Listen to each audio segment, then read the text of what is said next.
Olá, bem-vindo à sua 19ª aula de programação em Python. Nessa aula a gente vai estar falando sobre operadores lógicos. Então, a gente já viu, algumas aulas atrás, como tomar decisões no nosso programa e a gente também começou a observar comparações, que as comparações iam estar inclusas dentro das nossas tomadas de decisões. A gente viu sobre a variável booleana, que retorna true, que possui os valores true ou falso, que é derivada da variável inteira.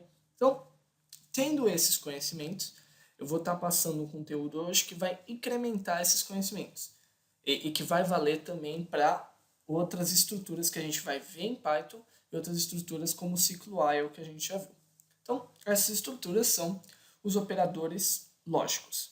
Então, vamos supor que, por exemplo, eu esteja querendo fazer um programa que checa a idade de uma determinada pessoa e ver se ela é um adulto ou não. Então, a gente viu aulas atrás, através das comparações múltiplas, é possível fazer isso. Então, pego uma idade qualquer, verifico se a idade é maior ou igual a 18 e menor do que 70, vai?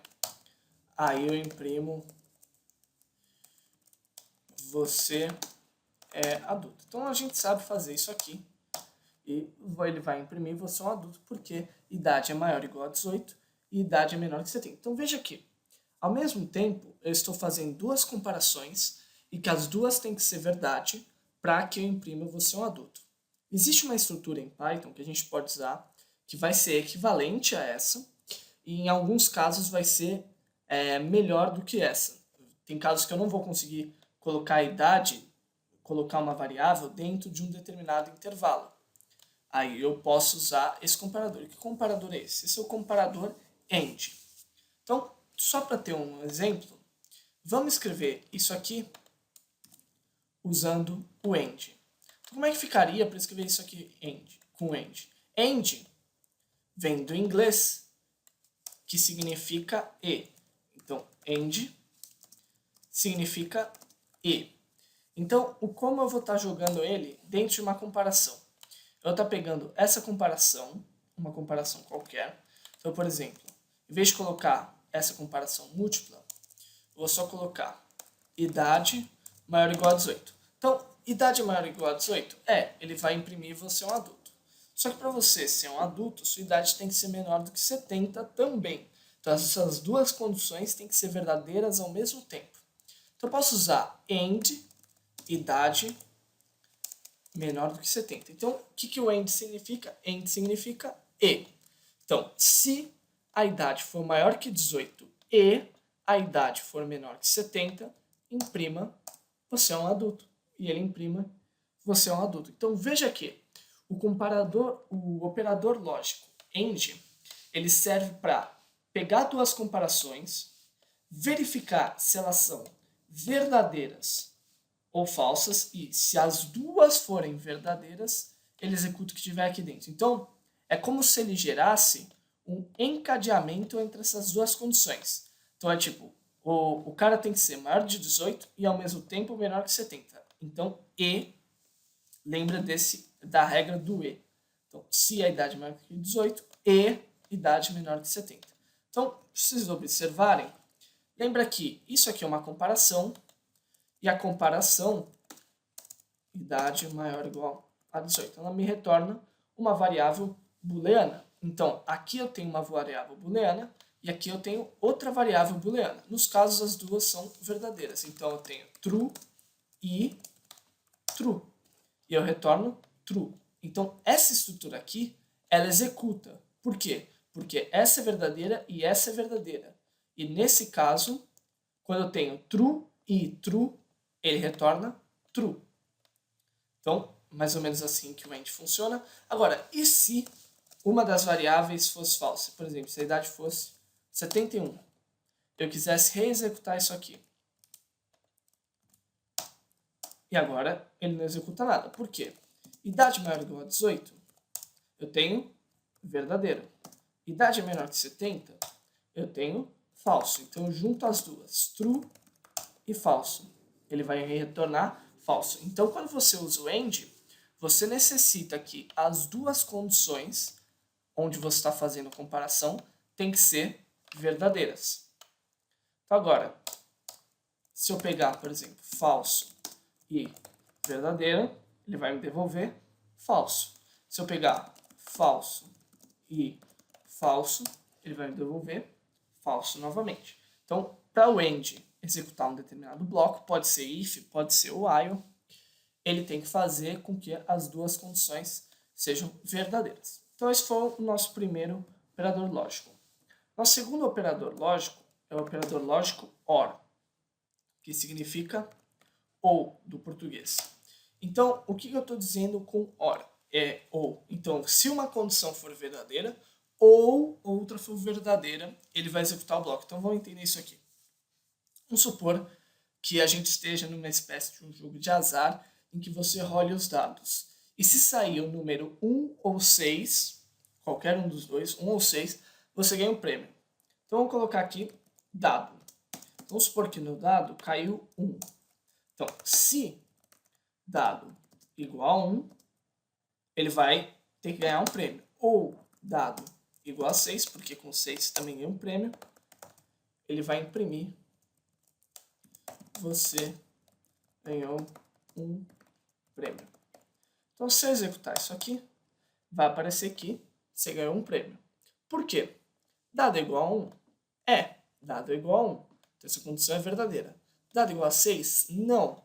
Essa condição é falsa. Mas por mais que ela seja falsa, quando eu estou colocando aqui o meu ou, eu estou dizendo, se qualquer uma das condições que eu coloquei ou for verdadeira, eu executo o que tiver aqui dentro. Então, eu tenho aqui true, dado igual a 1, true, dado igual a 6, falso. Aí você vai ver que ele retorna true. True or false, true. Se eu tiver false or true, true. Se eu tiver true or true, se as duas condições forem verdadeiras ao mesmo tempo, também retorna true. O único modo de você não executar o bloco OR é se as duas condições forem falsas. Então, se eu, por exemplo, tivesse dado igual a 5 e eu quisesse executar isso aqui, você veria que não aparece nada, porque essa condição é falsa e essa condição é falsa. Então, o meu OR serve para juntar duas condições, só que nesse caso ele necessita que apenas uma delas seja verdadeira para você executar o bloco OR. Okay? O bloco que você tiver aqui, seja o while ou seja o if. Okay? Então, ó, tem um último operador lógico. Esse operador lógico a gente não usa com tanta frequência, a gente pode chegar a usar sim, que é o not, que aqui eu vou colocar como sendo o equivalente à negação, ou o contrário. Então, por que eu digo que o not é negação ao contrário? Se eu pegar not true, falso, not false, true. Então, veja que ele pega uma condição, e se essa condição for verdadeira, ele retorna falso. Ele vai pegar, se a condição for falsa, ele vai retornar verdadeira. Então, ele retorna sempre o contrário. Como é que eu posso usar o bloco not? Vamos supor que você esteja executando um determinado programa e que você vai executar um determinado bloco onde você tem que achar um número qualquer. Sei lá por que você quer achar também. Então, você vai executar enquanto você não tiver achado o número. Então, achar igual a falso. Então, você executa enquanto achar for falso, certo? Essa seria a condição do seu programa. Só que uma maneira equivalente de escrever isso é while not achar. Por quê? Achar está como falso, certo? Se eu pegar o contrário de falso, ele me retorna true. Então aqui dentro eu vou executar o meu bloco while. Por quê? Porque achar é falso. Quando eu chegar que achar é true, ele para de executar o meu programa, porque o contrário de true é falso. Então ele, while false, a minha condição é falsa, então ele quebra o meu ciclo while. Então vamos ver isso aqui? Então vai, por exemplo, print 5. Achar igual a true. Vamos ver quantas vezes ele vai imprimir 5? Apenas uma. Ele imprimiu achar era falso, while not achar, contrário de false é true, então ele executou isso aqui, imprimiu 5, achar virou true. Quando ele foi verificar aqui, contrário de true é falso, então ele já nem executou o bloco while, então ele só imprimiu 5 uma única vez. Então esses são as minhas 3 estruturas, os meus 3 operadores lógicos, AND, OR e NOT, que é negação ou o contrário. O NOT a gente não vai estar usando aqui no começo do curso, só mais para frente que a gente vai usar ele com mais frequência. Mas o AND e o OR, você acho que praticamente todos os programas que você fizer vai ter o AND ou um OR dentro dos seus programas.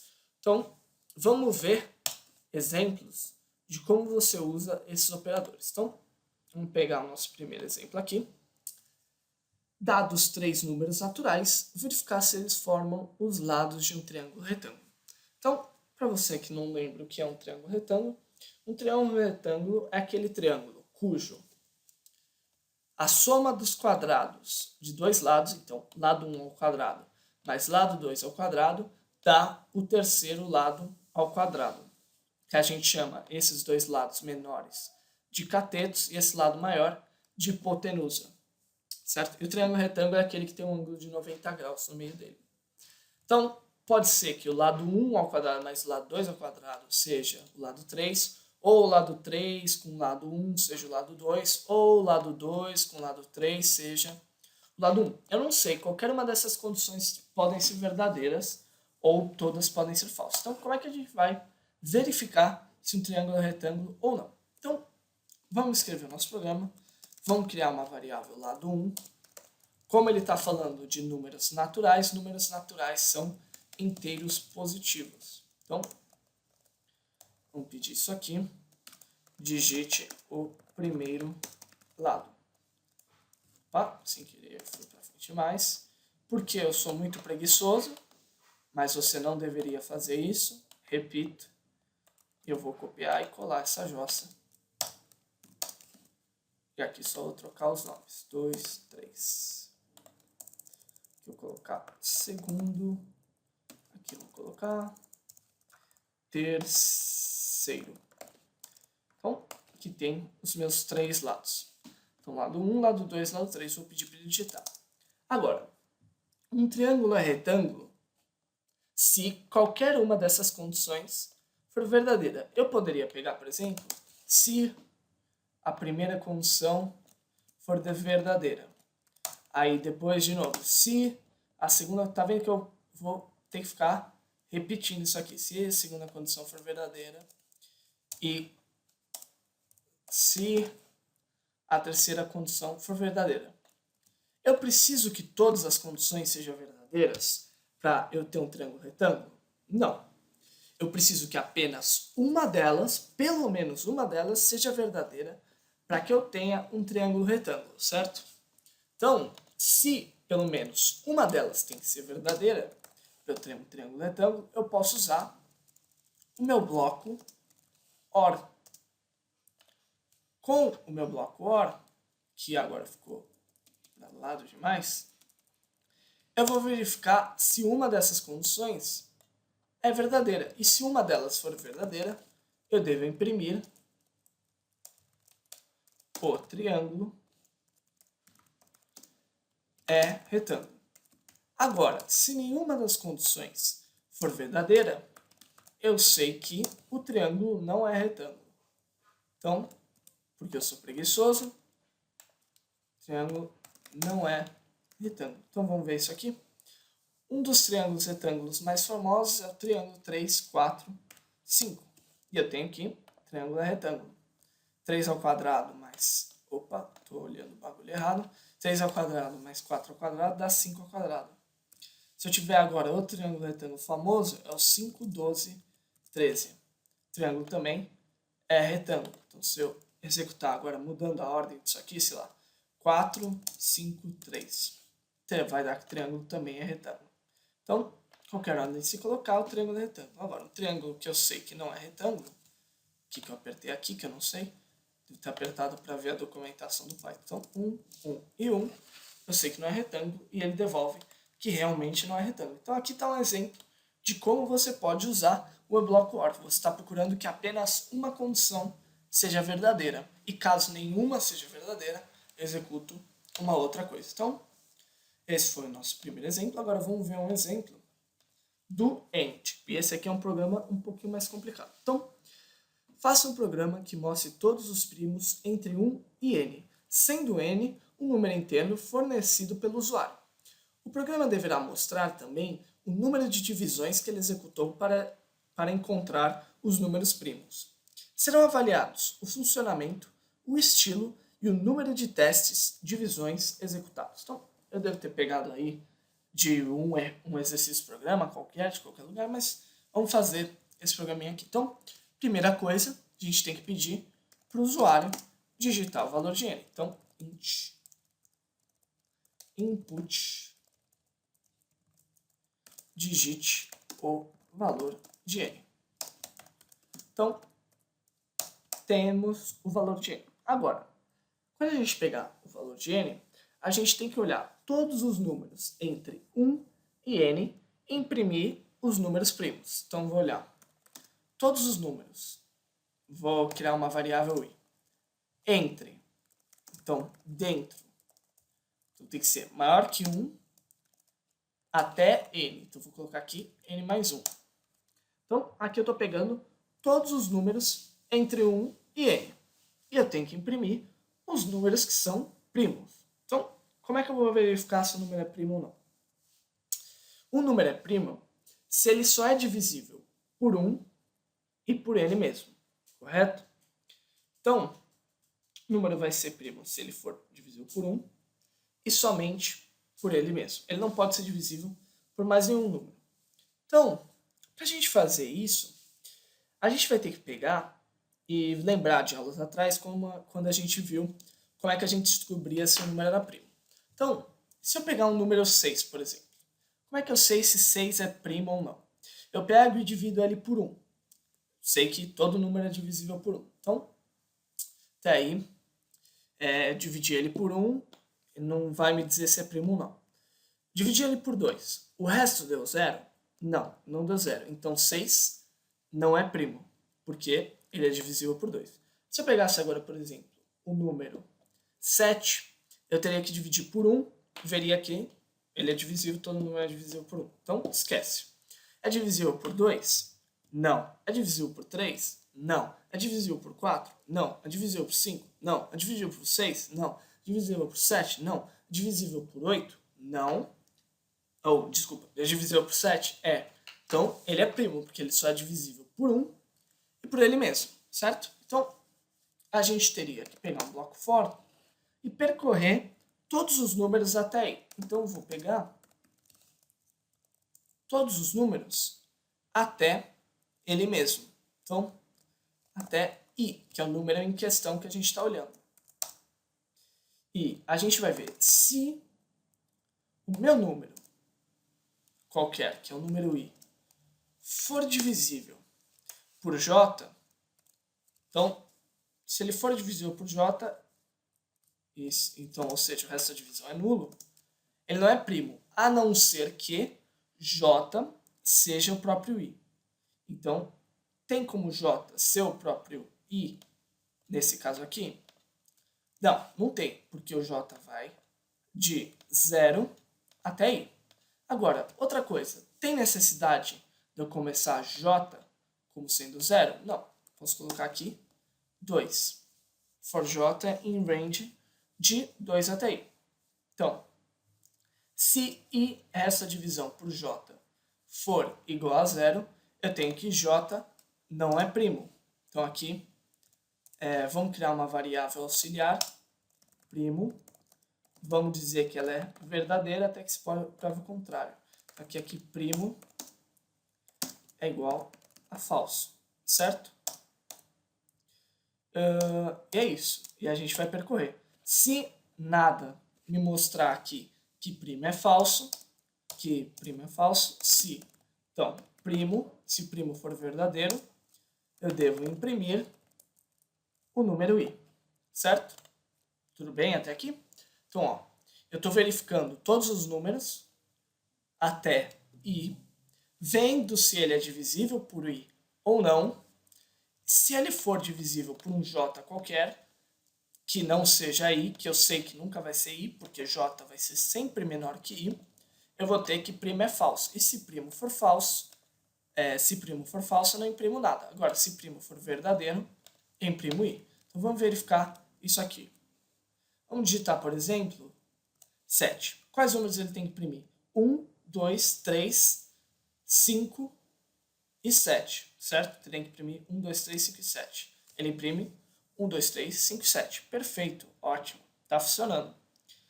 Pô, mas até aí você não usou end nenhuma vez. Que porcaria é essa? Bom, tem uma segunda parte do programa que a gente não levou em consideração. Ó, o programa deverá mostrar também o número de divisões que ele executou para encontrar os números primos.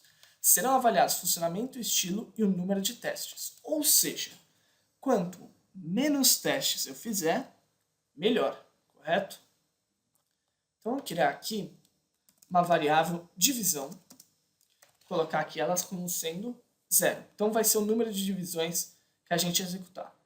E toda vez que eu percorrer aqui o meu bloco for, cada vez que eu percorro o meu bloco for, eu devo incrementar o número de divisões por 1. Por quê? Porque eu fiz essa comparação aqui, essa divisão aqui, peguei esse resto de divisão aqui. Então, eu devo incrementar a minha variável de divisão. E aqui fora, eu imprimo fiz %i divisões. %div. Vamos salvar isso aqui, colocar a mesma entrada 7. Então, para eu descobrir entre os números entre 1 e 7 quais deles são primos, eu fiz 15 divisões. Agora, vamos pensar aqui, tem como eu diminuir o número de divisões? Então vamos lá. Veja aqui, se eu descubro que um número não é primo, teoricamente eu não precisaria olhar para o próximo j, certo? Por exemplo, se eu olhei o 6, ele é divisível por 2? É. Então eu já sei que não é primo. Só que no meu programa, se eu pegar o 6, ele vai dividir por 3, depois vai dividir por 4, depois vai dividir por 5, e aí ele vai parar o bloco. Ou seja, ele fez 3 divisões que eram desnecessárias. Então, como é que eu faço para ele parar de fazer essas divisões necessárias? Para isso, eu não vou poder usar um bloco for, porque o bloco for percorre uma sequência. Eu vou ter que usar um bloco while. Então, como é que eu vou usar esse bloco while? Então, enquanto eu tenho que percorrer de j, de 2 até i, certo? Então, eu vou criar uma variável j, que recebe o valor de 2, e vou pedir, enquanto j for menor do que i, vou executar isso aqui, e no final eu vou incrementar o valor de j. Pô, até aí está fazendo o nosso bloco for, certo? Só que vou colocar uma segunda condição aqui. Enquanto j for menor que i, e ao mesmo tempo primo for verdadeiro. Por que eu estou fazendo isso? Porque se eu descobrir que um número não é primo, eu não preciso mais fazer divisões. Então aqui, quando eu chegar aqui primo é falso, ele vai ter esse aqui é verdadeiro, por exemplo, só que esse aqui vai ser falso. Como o meu bloco end junta as duas condições, ele vai parar de executar o meu programa. E ele vai vir direto para cá, então eu vou ter divisões a menos. Então vamos ver isso aqui funcionando? Se eu colocar 7 de novo, vê que meu número de divisões caiu para 11. Então eu diminuí em 4 o número de divisões que eu estava fazendo para possuir a mesma saída. Então meu programa ficou mais eficiente quando eu coloquei esse end aqui. Então, é basicamente isso. Esses foram os exercícios que eu queria mostrar para vocês. Você pode colocar aqui o bloco for de novo e testar com o bloco for para comparar. Ó. Você pode pegar, copiar isso aqui, colar aqui, tira esse n aqui, e para testar, vamos apagar isso aqui. Se você quiser comparar, você só pega aqui, vou deixar isso no Dropbox. Você faz j in range 2,i. Aqui está o meu bloco for, acho que está tudo certo. Vou pegar, executar isso aqui, agora eu vou pegar até 25. Então, numa eu faço 103 divisões, no outro eu faço 276, foi mais que o dobro. Vê como você diminui pra caramba, e olha a saída. 1, 2, 3, 5, 7, 11, 13, 17, 19, 23. E aqui embaixo eu tenho 1, 2, 3, 5, 7, 11, 13, 17, 19, 23. Tem a mesma saída, metade das execuções, menos do que a metade das execuções. Então você vê que melhora e muito o meu programa colocar aqui o operador lógico AND. Então, esse foi o exemplo de como você pode usar o AND. Você tem, como sempre, dois exercícios que você pode estar fazendo em casa. Um você vai usar OR e outro você vai usar AND. Então, dados N e dois números inteiros positivos I e J diferentes de 0, imprimir em ordem crescente, detalhe, ordem crescente, os N primeiros naturais são múltiplos de I, ou de J, e ou de ambos. Então, quantas vezes você ouviu a palavra ou, qual bloco, qual operador lógico você acha que vai usar? Então, esse é o nosso exercício 1 e o nosso exercício 2. Dados dois números inteiros positivos I e J diferentes de 0, imprimir todos os divisores comuns de I e J. Então, para I2 e J3, a saída deverá ser 1. Para I9 e J21, a saída deverá ser 1 e 3. Então, aí, qual operador lógico você acha que você vai usar? Então, fica a seu critério. Os exercícios tem para fazer aí. Então, essa foi a aula de hoje. Espero vocês na próxima aula.